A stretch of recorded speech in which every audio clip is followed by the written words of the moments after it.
Bill Cipher could rack up $1 trillion tab just by blinking. He's existed for basically forever and is like a cosmic parasite that eats universes for breakfast. And that's the problem. You can't price that kind of cosmic damage. The numbers just don't exist. But you can price what happens when he decides one small Oregon town is his next target.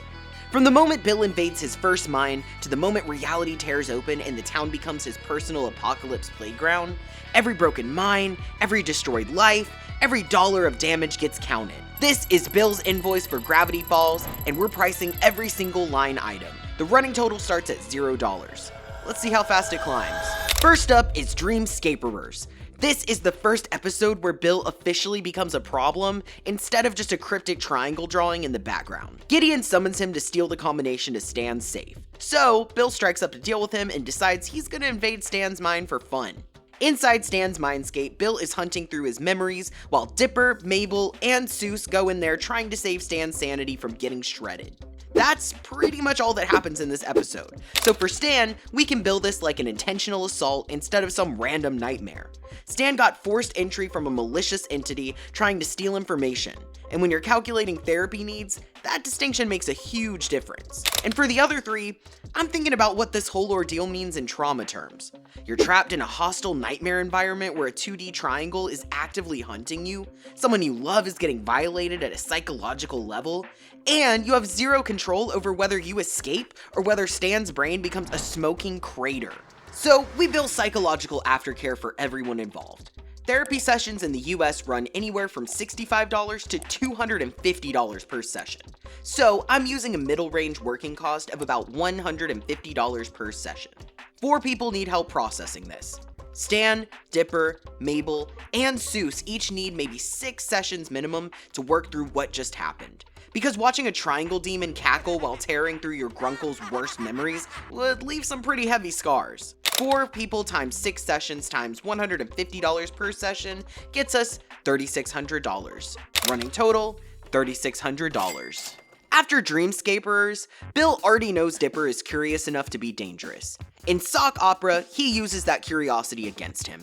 Bill approaches Dipper with a deal, promising answers and progress, and Dipper makes the mistake of trusting him just long enough for Bill to slip inside.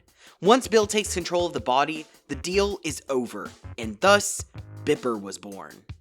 The first thing he destroys is Ford's laptop. This is the strange briefcase-style computer Ford uses for his research, which we'll get to later. Visually and functionally, this laptop lines up closely with early high and portable computers like the Grid Compass, which cost a fortune even when they were new.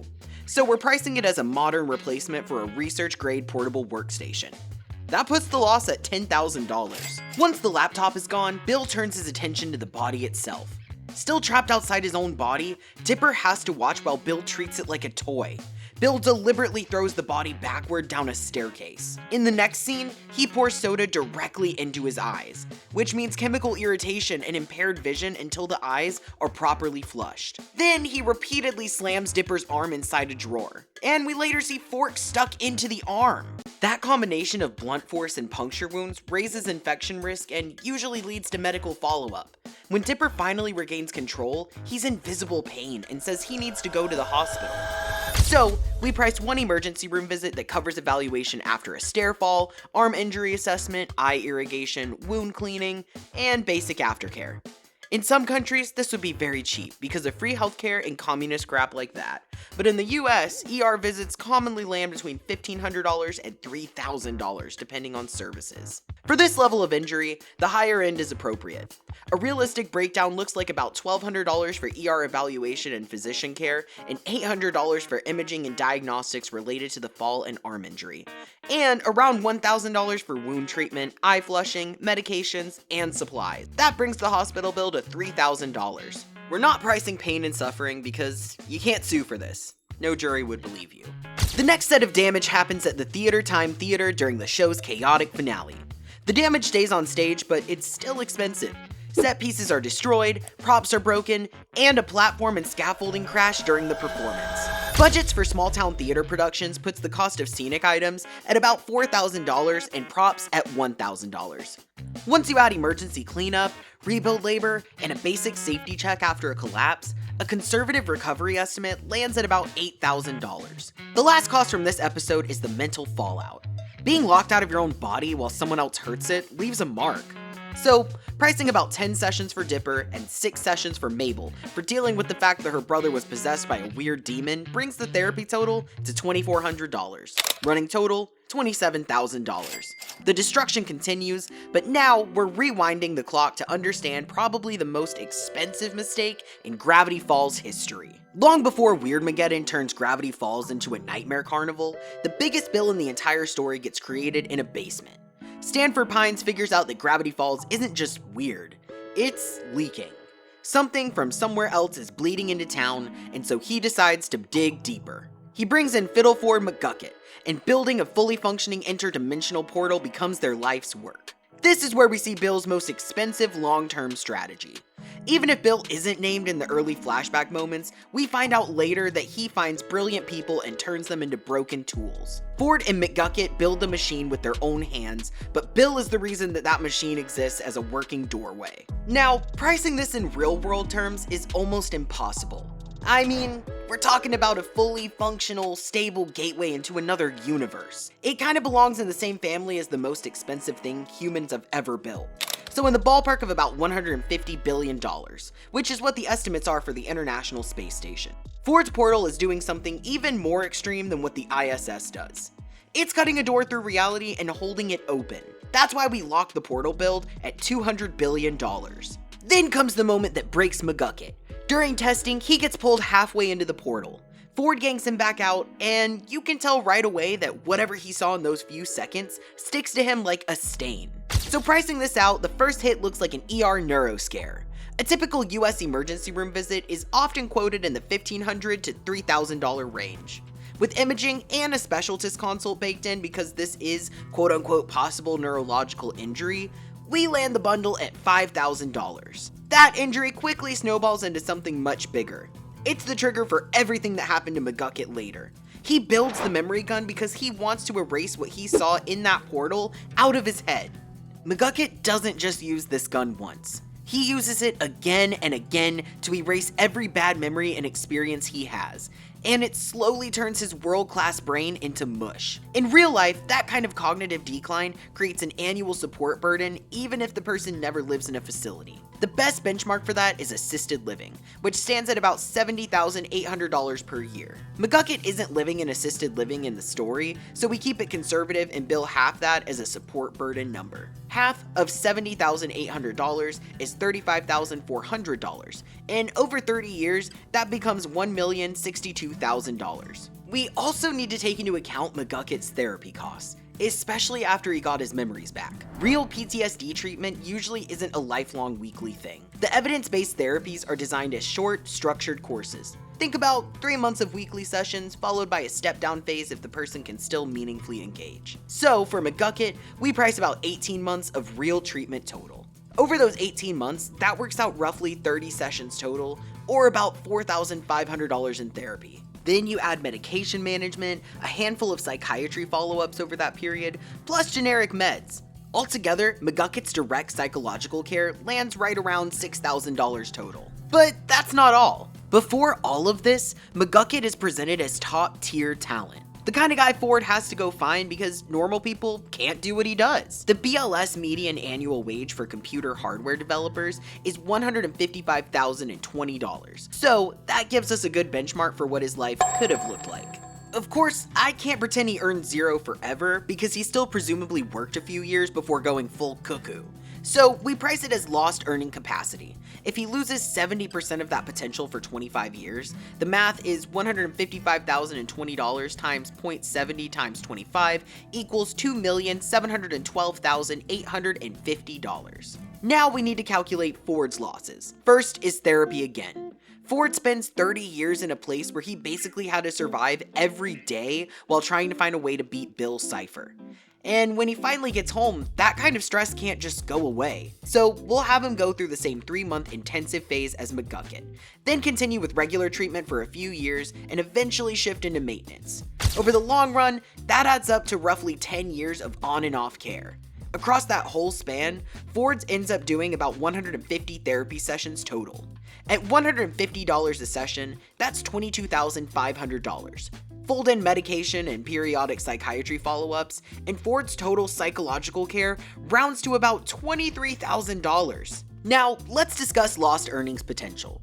The BLS lists median pay for physicists at $166,290. Multiply by 30 years and you get $4,988,700. And Bill's bill keeps on running even after Ford comes back, because Ford has to spend money just to be allowed to think in peace. Because in the episode The Last Mabelcorn, we learn about the metal plate inside Ford's head. He got a literal implant to keep Bill from reading his mind. That sits in the same cost family as cranial implant work.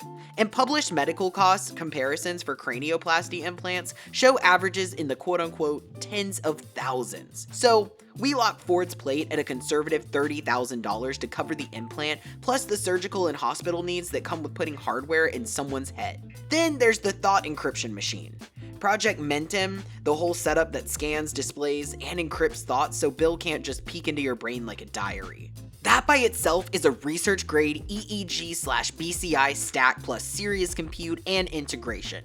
Premium EEG systems are commonly priced over $25,000. And that's just the sensing side.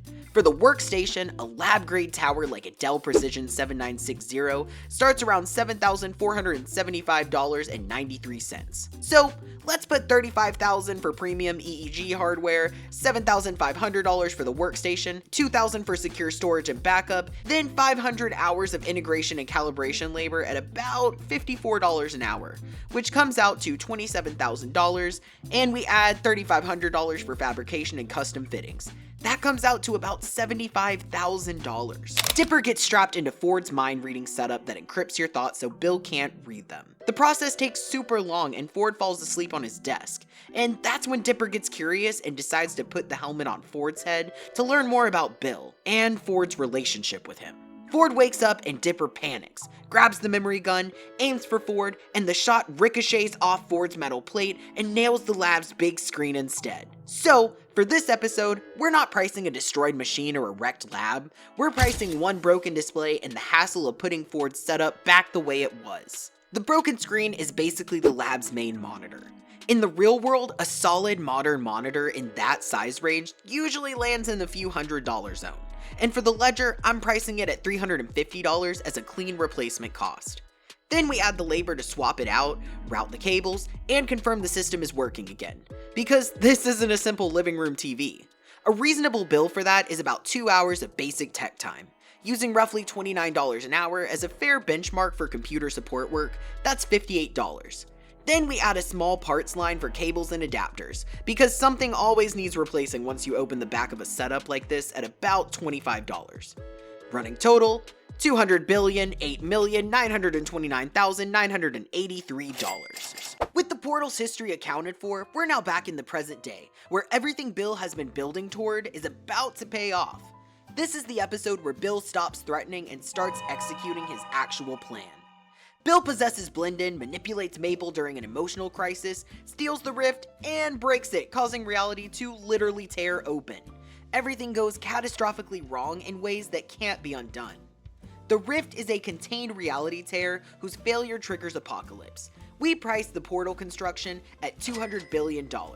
So, if we assume the rift to be about 10% of that value in just direct cost terms, then that puts breaking it at $20 billion. Running total, $220,008,929,983. And now we arrive to the main event. This is Bill's masterpiece and Gravity Falls' worst nightmare stretched across 3 episodes. Bill builds his pyramid, unleashes madness bubbles, petrifies people into throne decorations, and announces Weirdmageddon while reality melts and the Hinch Maniacs party like the world is ending, because it literally is. I'm feeling romantic. Here's the pricing challenge with Weirdmageddon. Most of the physical damage gets reversed when the memory gun erases Bill and the rift closes. Buildings return, streets repair themselves, everything looks normal again. Normal for Gravity Falls, of course. So, we're billing what the reversal can't erase. Deaths that occurred, emergency responses, medical treatment people received, trauma that people carry forever, business shut down during the event, and human suffering that happened regardless of whether buildings magically fixed themselves afterward. First, let's count the fatalities. Now, the show doesn't explicitly show deaths because it's Disney Channel, but let's be real about what happens when reality breaks for multiple days. Buildings collapse, people get crushed underneath, people are petrified and used as furniture, hinch maniacs attack anything moving, and physics takes a vacation. Which will be part of our People definitely died during this whole thing, even if it was in the background. The first death I counted was the prison art reviewer who got crushed by debris when the prison was destroyed. Then there was the spiky-haired auto warrior dude that got eaten by the arm-faced monster. There's also the Time Police Squadron that was wiped out, but the Gravity Falls Journal 3 confirms that they were holograms, so we don't count that. And the Time Baby was also erased, even though he'll technically come back in 1,000 years, but heck, we'll still count him. So, the conservative estimate based on town size and chaos levels sits at 3 deaths, which is shockingly low, but we know that a lot of people either went into hiding or got petrified and put as building blocks for Bill's throne, so it's fine. The value of a statistical life is how we price fatalities. US Department of Transportation sets this at $13.7 million per person as of 2024.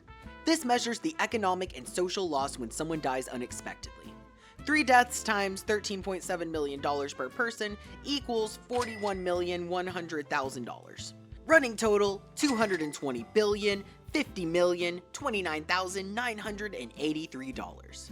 Now, even though Weirdmageddon on paper lasted for 1 day, the second episode started out with a title card that said Weirdmageddon Day 4, and that's because time had no meaning inside Gravity Falls because of the rift. So during this time, Gravity Falls stops functioning as an economy for at least 7 days. For this calculation, we need to establish a realistic baseline for the town's population and workforce. Gravity Falls is based on Boring, Oregon, which makes the comparison appropriate for economic modeling. According to the 2010 census, Boring had a population of approximately 8,000 people back then. It has since then crashed to 1,600, but since the show is set in 2012, we'll use that 8,000 figure as our working population number. However, we can't assume the entire population is part of the workforce. The total working population of the United States is about 164 million. Out of 348 million people, that's 47%. This figure accounts for children, the elderly, the disabled, stay-at-home parents, students, and others who don't work for various reasons. Applying this 47% working proportion of the population to Gravity Falls' 8,000 residents gives us 3,760 working people. Using Oregon's median weekly earnings from BLS data at about $1,050, we calculate lost wages and productivity as a 3,760 people times $1,050, which equals $3,948,000 in economic activity lost over a week that never gets recovered even when buildings return. Running total, $220 billion, $53,977,983. The economy wasn't the only thing affected during those 7 days. Emergency responses happened during Weirdmageddon even though buildings later reset. Improvised shelters, triage, rescue operations, and whatever law enforcement means when reality is melting and people are getting turned into furniture. ER visits for injuries during Weirdmageddon, people who got burned, crushed, attacked, or hurt trying to escape. Let's say about half the population ended up in ER, so 4,000 people at $2,250 each equals $9 million. Running total, $220 billion, $62,977,983. Even with reality's self-repair, some damage didn't magically reset when reality snapped back into place. The Mystery Shack was still visibly wrecked after the rift closed, likely because the unicorn spell protected it from total destruction rather than repairing it. No, no, no, no! In real-world terms, partial commercial rebuilding after severe damage typically runs $50 to $150 per square foot, depending on how much of the structure survives.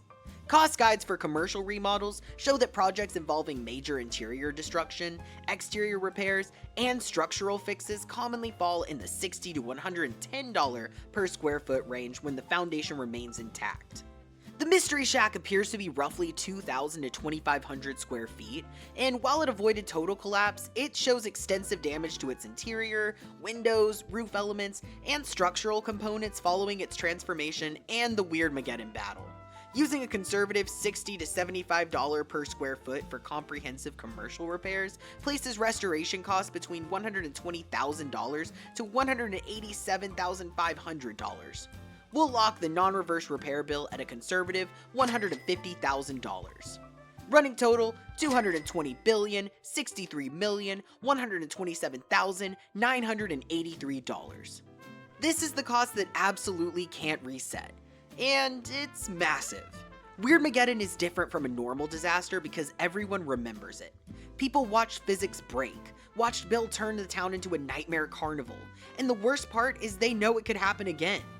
But instead of pricing it like every single resident has lifelong PTSD, we're gonna price it like an actual post-disaster mental health response.